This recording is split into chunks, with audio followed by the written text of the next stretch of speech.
पहली बार इतना बड़ा सबूत मिला है कि आप कहेंगे मोदी जी तुरंत सीएए लागू करो। ममता बनर्जी ने बांग्लादेशी को दिया टिकट, हाई कोर्ट भी फाइल पढ़कर हैरान हो गया। क्या बांग्लादेशी घुसपैठिए बनेंगे टीएमसी के विधायक और बनाएंगे बंगाल का कानून? कोलकाता के हाई कोर्ट के जज विवेक चौधरी के पास एक ऐसी फाइल पहुंची जिसको पढ़कर वो भी हिल गए। पहले जज साहब को लगा यह गलती से हुआ होगा, लेकिन जब बात पता चली तो वो भी हैरान हो गए। मोदी शाह की जरूरत देश को क्यों है, यह रिपोर्ट सुनने के बाद आपको पता चल जाएगा। अब तक देश में बांग्लादेशियों और रोहिंग्याओं का वोट लिया जाता था, लेकिन बंगाल में विधायक और सांसद बनने का प्लान तैयार है। ममता बनर्जी किसी बांग्लादेशी को टिकट कैसे दे सकती हैं? यह सुनकर जज साहब की भी नींद उड़ गई। ऐसे बांग्लादेशी को जो भारत की नागरिक ही नहीं है। पहले पूरा मामला समझ लीजिए, फिर सुनिए जज ने क्या कहा। दरअसल पश्चिम बंगाल में चुनाव के दौरान बीजेपी का मुद्दा था सीएए एनआरसी लागू करेंगे, तो टीएमसी यानी ममता बनर्जी का मुद्दा बंगाल में लागू नहीं होगा।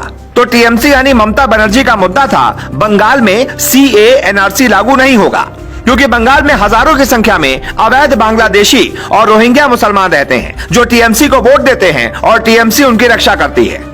लेकिन हद तो तब हो गई जब बांग्लादेश की रहने वाली एक महिला नेता को ममता बनर्जी ने टिकट देकर विधानसभा चुनाव में उतार दिया। ये बात आज तक किसी को पता नहीं थी, लेकिन जब फाइल जज साहब के पास पहुंची तो कोलकाता हाईकोर्ट के जजों की कुर्सी हिल गई।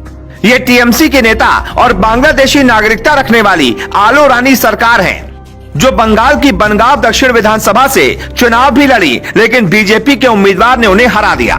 मामला कोर्ट लेकर यह खुद पहुंची कि मोदी और शाह ने धांधली से चुनाव हरवा दिया, लेकिन कोर्ट में इनकी ही पोल खुल गई। पहले सुनिए जज साहब ने क्या कहा, जिससे पूरा देश हिल गया। फैसला सुना रहे कोलकाता हाईकोर्ट के जस्टिस विवेक चौधरी ने कहा, याचिकाकर्ता आलो रानी सरकार ने यह माना है कि गलती से उन्होंने बांग्लादेश की नागरिकता ले ली, लेकिन भारत में दोहरी नागरिकता का प्रावधान नहीं है, इसलिए वो भारत की नागरिक नहीं हो सकती। ऑर्डर की एक कॉपी चुनाव आयोग को भेजी जाए और वो जांच करे कि इन्होंने चुनाव कैसे लड़ा। जब आप अभी भी बांग्लादेश की वोटर हैं, तो भारत में चुनाव कैसे लड़ लिया? अगर आपके पास वोटर आईडी कार्ड है, आधार कार्ड है और पासपोर्ट है, तो भी आपकी नागरिकता साबित नहीं होती है कि आप भारत की नागरिक हैं, क्योंकि आपके पास बांग्लादेश की नागरिकता है। आपने आज तक कभी भारत में नागरिकता लेने के लिए कहीं अप्लाई तक नहीं किया और न ही बांग्लादेश से आपकी नागरिकता अब तक हटी है। दरअसल बीजेपी विधायक स्वपन कोर्ट के पास गए हैं और वो सबूत दिया कि कोर्ट को भी एक झटका लग गया। जज साहब, ये महिला बांग्लादेशी है।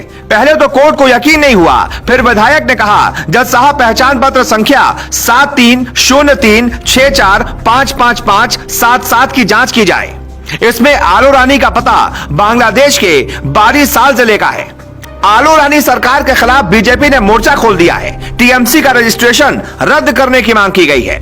ममता बनर्जी को घुसपैठियों और बांग्लादेशियों से हमेशा प्यार रहा है, तभी तो सीएए और एनआरसी के खिलाफ हैं। मोदी सरकार ने जब बीएसएफ का दायरा बढ़ाया तब भी दिल्ली पहुंच गई। घुसपैठियों को रोकने से परेशानी क्या है? बीते साल ही कई ऐसे बांग्लादेशी पकड़े गए जो फर्जी वोटर कार्ड बनाकर बंगाल में रह रहे थे। ज्यादातर लोग मजदूर हैं। साल 2005 में सदन में ममता ने कहा था कि बंगाल में घुसपैठ एक त्रासदी है। स्पीकर पर पर्चा फेंक दिया था। बंगाल की वामपंथी सरकार पर घुसपैठियों को शरण देने के आरोप लगाती थी। अब खुद वही काम कर रही हैं। कई रिपोर्ट ऐसे दावे करती है कि बांग्लादेश में बड़ी संख्या में ऐसे बांग्लादेशी हैं जिनके दम पर टीएमसी के कार्यकर्ता बवाल मचाते हैं, चुनाव में जीत हासिल करते हैं और फिर ममता सरकार में रहकर उन बांग्लादेशियों की मदद करती है। वोट बैंक के चक्कर में बंगाल की जनता को सबसे ज्यादा भारी नुकसान हो रहा है और ये बात पीएम मोदी और अमित शाह अच्छी तरह से जानते हैं। तभी तो बंगाल की धरती से अमित शाह ने कहा कि कोरोना खत्म होने दो, फिर देश भर में सीएए लागू करेंगे। तो ममता बनर्जी के माथे पर पसीना आ गया था।